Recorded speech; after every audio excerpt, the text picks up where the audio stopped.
Assalamualaikum warahmatullahi wabarakatuh. Di video kali ini kita akan membahas mengenai sesuatu yang sudah sangat dekat dengan kehidupan kita sehari-hari. Jadi mengenai himpunan bilangan. Ketika kita masih SD ya dulu, bahkan mungkin sekarang sejak dari TK pun sudah diperkenalkan dengan bilangan. Maka dari itu saya katakan di awal tadi kalau ini sangat dekat dengan kehidupan sehari-hari. Coba diingat-ingat lagi waktu SD dulu, itu kan kita belajar ya, mulai dari 1, 2, 3 dan seterusnya. Nah, itu salah satu contoh dari ya bilangan-bilangan yang dimaksud di sini. Tapi di sini kita ingin membahas yang lebih kompleks lagi ya, jadi yang lebih dalam. Meskipun ya sebenarnya ini sudah pernah kita dapatkan ketika sekolah dulu, terutama di SMP dan SMA ya, secara umum.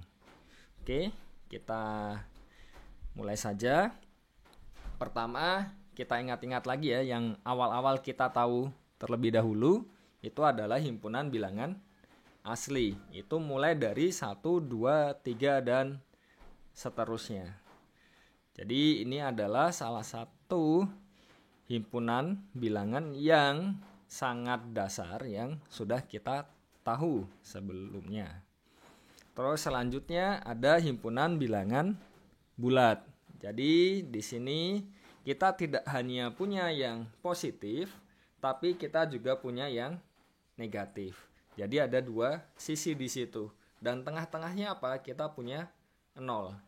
Jadi jangan lupa ya, ada yang positif, ada yang negatif, ada 0. Nah, kita katakan di sini bisa dilihat ya, kalau kita ambil himpunan semua bilangan bulat positif, artinya kan berarti dari 1, 2, 3, dan seterusnya. Ya, dia akan sama dengan himpunan semua bilangan asli N.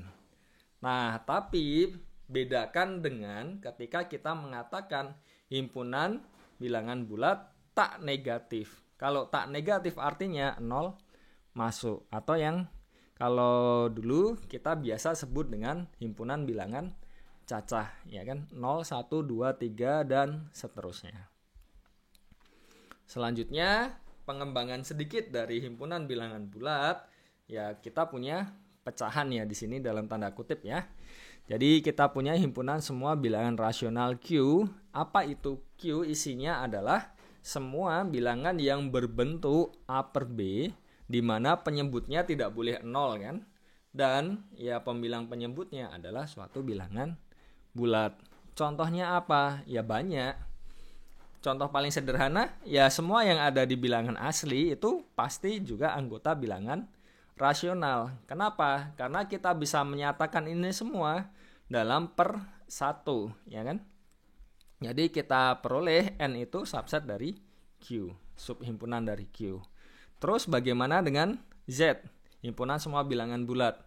Oh, semua elemennya ya tentunya juga elemen Q. Jadi kita peroleh Z itu ya subhimpunan dari Q atau Z subset Q. Nah, contoh lain apa? Jadi ini secara umum dia lebih luas daripada yang Z. Jadi contohnya kalau misalkan kita punya setengah, ya kan, setengah itu dia di Q, tetapi tidak di Z ya. Jadi itu tadi. Terus apa lagi ya? Sepertiga, seperempat. Terus kalau misalkan pembilangnya lebih dari penyebutnya bagaimana? Ya boleh-boleh saja kan, tidak masalah. Dan itu masih masuk ke anggota himpunan semua bilangan rasional Q.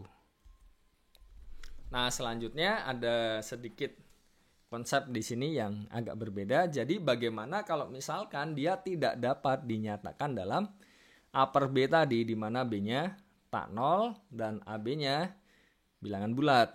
Nah, kita sebut dia sebagai himpunan semua bilangan irasional. Jadi contohnya adalah ya akar 2, ya kan? Kalau kita punya segitiga siku-siku, di sini 1, di sini 1, miringnya itu akar 2. Ternyata akar 2 itu tidak dapat dinyatakan dalam bentuk A per B, di mana ya AB-nya bulat, B-nya tak 0. Jadi akar 2 itu adalah bilangan irasional. Contoh lain yang sudah familiar dengan kita, pi, ya kan? Itu merupakan hasil bagi keliling sebarang lingkaran terhadap diameternya ya. Jadi saat ini banyak orang yang berlomba-lomba untuk mencari ya sebanyak mungkin digit di belakangnya. Dan dia bukan merupakan bilangan rasional.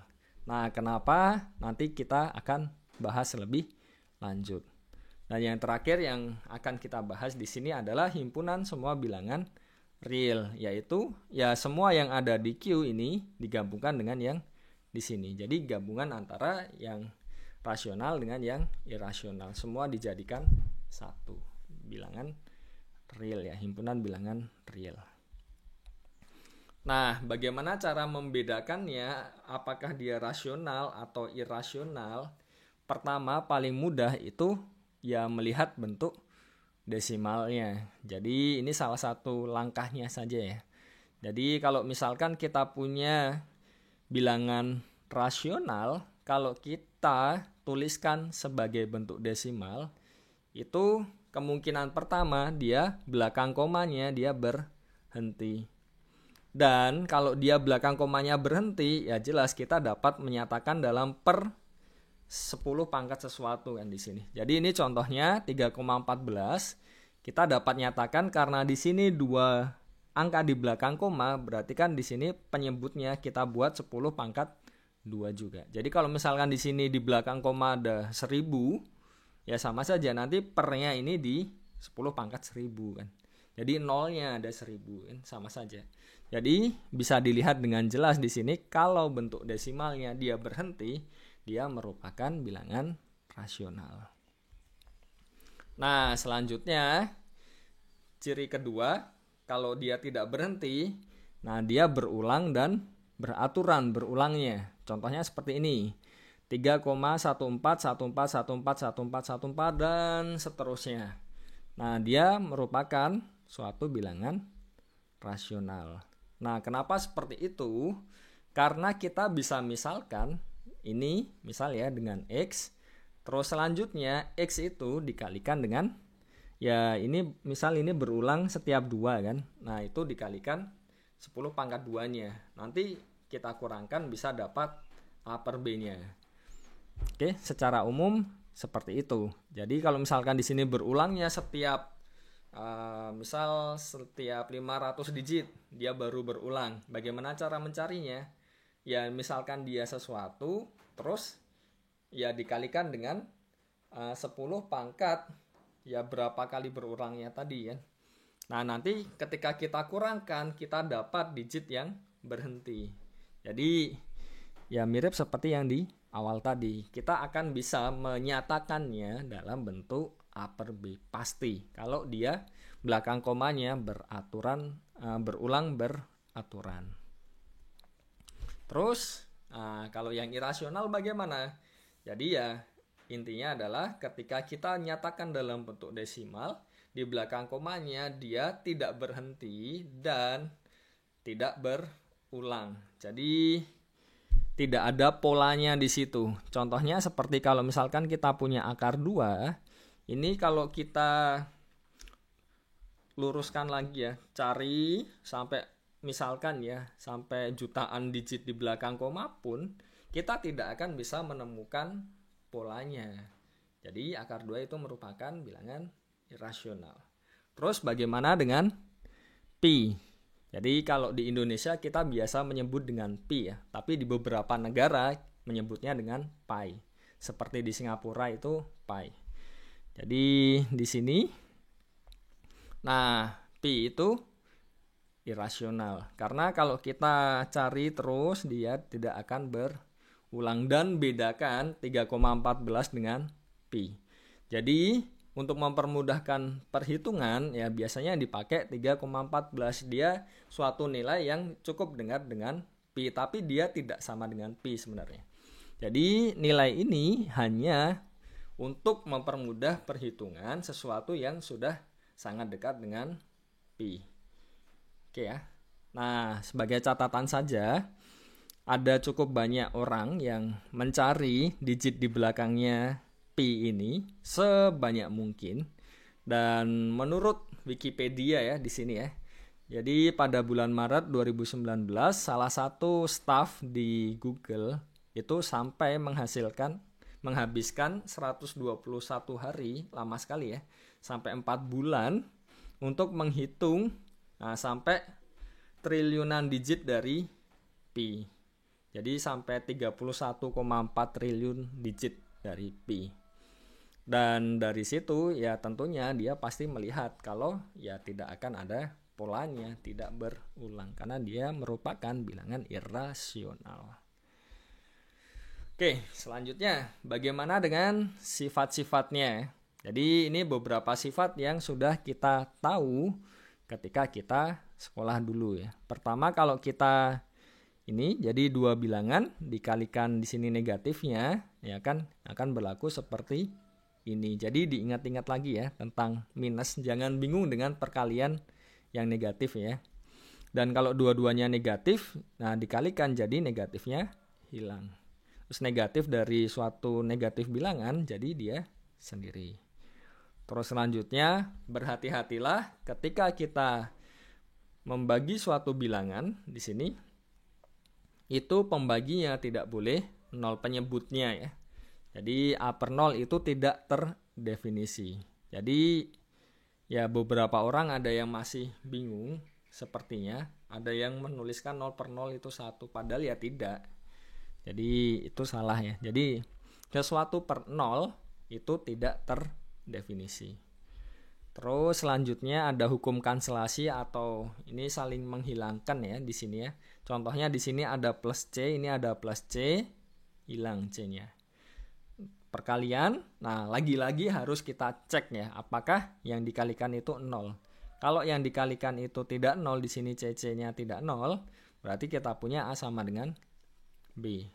Dan di sini cancel juga ya C-nya, kita punya A per B. Terus terakhir adalah tidak memuat pembagi 0. Artinya apa? Kalau ada dua bilangan dikalikan, ya kan, minimal satu dari mereka pasti 0. Kalau hasil dari perkaliannya tadi 0. Jadi bisa dua-duanya 0, tapi setidaknya salah satunya harus 0. Nah, ini terakhir ya. Jadi kenapa saya beberapa kali mengatakan hati-hati dengan membagi dengan 0, kita lihat di sini. Jadi langkah pertama kita punya dua bilangan yang sama, yang tak 0 ya di sini ya. Jadi ya kalau 0 mau ngapain kan? Tidak perlu kita lakukan apapun kan? Supaya lebih mudah saya gunakan pena ya. Jadi ini yang pertama seperti itu tadi. Terus yang kedua, nah bilangan tersebut kedua ruas dikuadratkan, ya kan? Artinya apa? Ya berarti sisi kanan dikalikan X kali sisi kanan dikalikan X juga. Jadi kita punya E kuadrat sama dengan XY. Terus masing-masing ruas dikurangkan dengan Y kuadrat. Dan yang kiri kita bisa faktorkan. Jadi X dikurang Y dikali X plus Y. Sampai sini jelas ya. Yang di sini juga Y-nya bisa dikeluarkan X min Y. Tapi ada keanehan di sini. Kenapa? Karena di dua ruas ini ada X min Y. Berarti kan bisa dicoret ya dalam tanda kutip ya. Jadi kita peroleh di sini X plus Y sama dengan Y. Dan karena di sini X sama dengan Y, berarti kan kita ganti X-nya ini dengan Y kan. Karena yang di atas tadi. Berarti kita peroleh 2Y sama dengan Y dan 2 sama dengan 1. Nah, kenapa di sini tadi saya katakan aneh? Karena di sini letak kesalahannya. Maka dari itu kita harus berhati-hati ketika membagi dengan 0. Jadi di sini kita bisa lihat di sini kan 0. Ini 0. Kenapa? Ya karena X sama dengan Y, berarti kan X kurang Y itu sama dengan 0. Jadi langkah ini ke bawah itu tidak bisa kita lakukan. Jadi selalu berhati-hati kalau kita punya persamaan, terus kita ingin membaginya dengan sesuatu, pastikan pembaginya itu tidak 0. Oke, sekian saja video kali ini. Semoga dapat recall lagi ya memori yang dulu waktu di sekolah tentang himpunan bilangan. Khususnya di sini adalah himpunan bilangan asli, terus himpunan bilangan bulat, rasional, irasional, dan himpunan bilangan real.